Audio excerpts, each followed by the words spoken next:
How's preparation? Good. Had a physical day today. Again, execution isn't quite where it needs to be again, from a game plan standpoint, which is, not to be completely unexpected at this point. But happy with kind of our overall physicality, running to the football, those kind of things.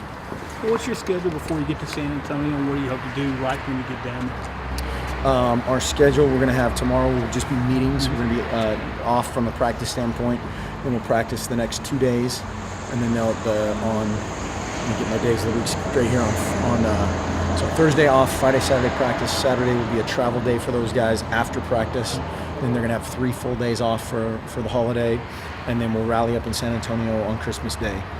And then the charter and everything's coordinated for everybody to be on time. We're going to do a little light kind of workout / meeting / get your mind right on Christmas night, and then it'll be a normal game week, just kind of counting back from what would be a Saturday game day. Mark, how big is it? A big motivation with Texas, with Mac Brown going out? You were a player. Does that have bearings on players' Very small mindset? But does it affect the player's mindset? Sure. I mean, I think you're playing Texas. I mean, I think that's enough said right there of the logo, the tradition, everything that encompasses is a tremendous challenge. And then they're really well coached. They're a tremendously talented football team, and our guys know that, and they'll be very excited to play. And the bigger key in that is excited to prepare, and we have been to this point very excited to prepare. In your extensive playing career, did you ever have an instance where you tried to quote unquote win one for a coach or win one for somebody? I don't know. I think you try to win every game for something. Well, you know what I mean. Yeah. Someone leaving or someone hurt. Not or in that regard. Yeah. Not of somebody that I'm trying to remember of a retirement or a resignation or something like that off the top of my head. I should probably think about that a little bit better. But yeah, there's no question they'll be fired up. The crowd will be that much more into it. There will already be an emotional, partisan crowd will be that much more involved. Are there two sides to that coin? Is it motivation and distraction, or more distraction? We hope it's more distraction from our angle.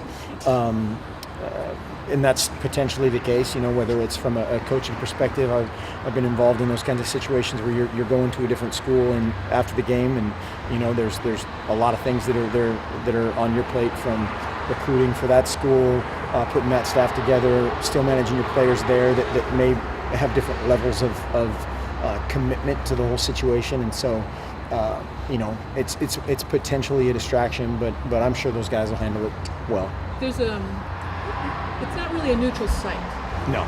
So how do you prepare for that? Just treat it like an away game. Treat it like one of the many tough venues to play in our conference, and again amplify it from an emotional standpoint. However much more the decibel level will rise as the kind of a tribute to Coach Brown.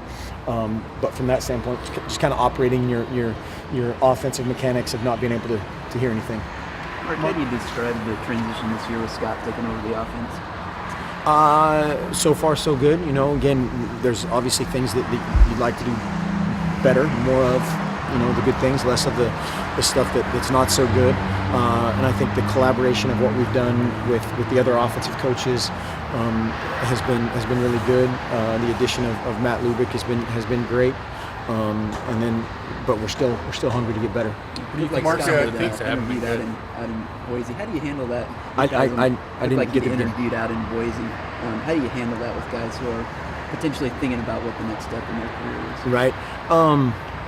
It's individually based. With him, there's things that have been going on. There's been other coaches on our staff that have had other opportunities, and I think that's a tribute to them and then our success here. And so that's kind of one of those good problems that you need to handle so it doesn't become a distraction. Mark, this is sort of a second season within a season. How much of that first part, the regular season, helping your personal growth as a coach? I mean, where are you at as far as from the time you started now you're going into a game against Texas? Good question. Hopefully everybody's better in some form or fashion and growing. You know, we're never at a point in this deal where okay, we're done, we've made it, because you know everybody's getting bigger, faster, stronger. Everybody's improving from a schematic standpoint. You have to always push your own envelope and push your program's envelope to keep climbing in some way every single day. Are you feeling more confident now as a head coach going into these games in the regular season? I'm confident in how we've prepared so far, and confident in everything we're doing as a program from a preparation standpoint. But again, there's always things that jump up that you know you're not 100% aware of or quote unquote ready for, and again you deal with them how we've dealt with things so far, and again try to do everything in the best interest of our players and our program. Following up on that, the time commitments, the outside obligations of being the head coach, how has that been managed through the season? Okay, it's very similar. You know, I think from just a sheer time standpoint, you know, our guys don't show up at 10 and leave at 4.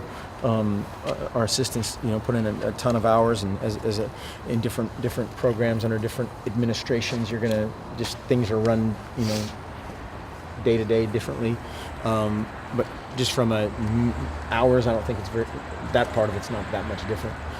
The ability for your phone to ring and mean something differently at different times, that's a little bit different. How would you describe Prevost season? Prevost season, developing, you know, and he's another one of those guys that he has no idea how good he can be, you know, and he, just from how he reminds me, you know, a lot of Dion in some ways when he first came in as a receiver, and you're seeing that body type, and you're seeing some of the things that he can do athletically, and you're seeing some of the inconsistencies, and not in a negative way, but just of totally getting a defense, or totally getting to how to cut it loose within the scope of his position. He has such a huge ceiling.